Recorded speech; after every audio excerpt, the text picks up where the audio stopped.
Arestado ang 7 suspect na nagtangkang manloob sa isang sanlaan sa Pasay City. Inaalam na rin kung may tangkarin silang nakawan ang iba pang establishmento sa lugar.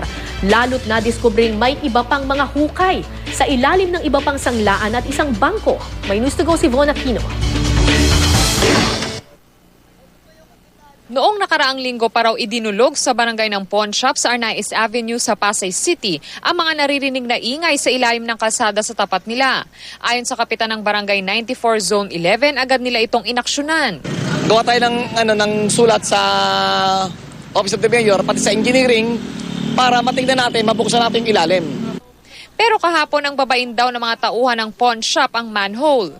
Nung pumasok sa ilalim yung tao ng Magdalena, nakita may tatlo na may flashlight din. Natakot yung tao ng Magdalena, umakyat sa taas. Ngayon, tumawag na kami ng mga pulis. Pagdating ng SWAT, nilusong nila ang Tripa de Galina Creek na nagsisilbing lagusan ng mga suspect. Nang makapasok ang SWAT sa bukana, dito na nagkapubukan hanggang maaresto ang 7 suspect. Narecover ang ilang jack, martilyo, pala at iba pang klase ng bakal pantibag na pinaniniwala ang gamit ng acetylene gang. May bangkaring gawa sa styro na posibleng sinakyan ng mga suspect.